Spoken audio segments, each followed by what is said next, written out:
বিশ্ব রাজনীতি কি নতুন এক মোড়ে দাঁড়িয়ে? চীনের উত্থান, যুক্তরাষ্ট্রের নেতৃত্ব, ইসরায়েলের কৌশলগত অবস্থান, ব্রিক্সের সম্প্রসারণ এবং মধ্যপ্রাচ্যের পরিবর্তিত বাস্তবতা সব মিলিয়ে আন্তর্জাতিক রাজনীতিতে নতুন প্রশ্ন উঠছে। বিশ্ব কি এখনো যুক্তরাষ্ট্র কেন্দ্রিক, নাকি ধীরে ধীরে একটি বহুমেরু বিশ্ব ব্যবস্থা গড়ে উঠছে? দ্বিতীয় বিশ্বযুদ্ধের পর আন্তর্জাতিক রাজনীতির কাঠামো বহুবার পরিবর্তিত হয়েছে। সোভিয়েত ইউনিয়নের পতনের পর যুক্তরাষ্ট্র দীর্ঘ সময় ধরে বিশ্বের প্রধান পরাশক্তি হিসেবে প্রতিষ্ঠিত ছিল, কিন্তু গত 2 দশকে চীনের দ্রুত অর্থনৈতিক ও প্রযুক্তিগত অগ্রগতি নতুন বাস্তবতা তৈরি করেছে। চীনের অর্থনীতি, উৎপাদন শিল্প, অবকাঠামো, বিনিয়োগ এবং প্রযুক্তিগত সক্ষমতা বিশ্বে তার অবস্থানকে শক্তিশালী করেছে। অন্যদিকে যুক্তরাষ্ট্র এখনও সামরিক জোট, বৈশ্বিক আর্থিক ব্যবস্থা, গবেষণা এবং উদ্ভাবনে গুরুত্বপূর্ণ অবস্থান ধরে রেখেছে। অর্থাৎ প্রতিযোগিতা এখন শুধু সামরিক নয়, অর্থনীতি, প্রযুক্তি, কূটনীতি এবং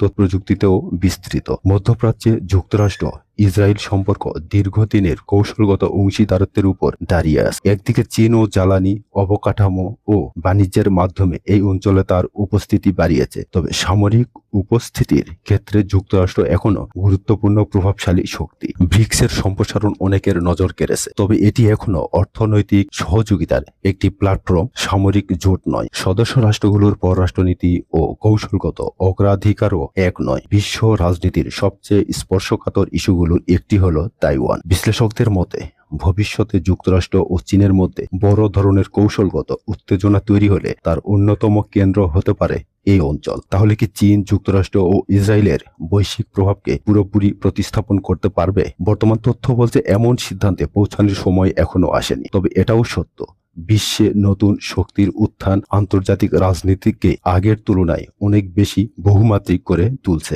আগামী দশকে প্রযুক্তি, অর্থনীতি, কূটনীতি এবং আঞ্চলিক সংঘাত সবকিছু মিলিয়েই নির্ধারিত হবে ভবিষ্যতের বৈশ্বিক শক্তির ভারসাম্য। এই বিষয়ে আপনার মতামত কি? আপনি কি মনে করেন বিশ্ব ধীরে ধীরে বহুমেরু ব্যবস্থার দিকে যাচ্ছে, নাকি যুক্তরাষ্ট্রের নেতৃত্বে দীর্ঘদিন ধরে থাকবে? মন্তব্যে আপনার মতামত জানাতে ভুলবেন না।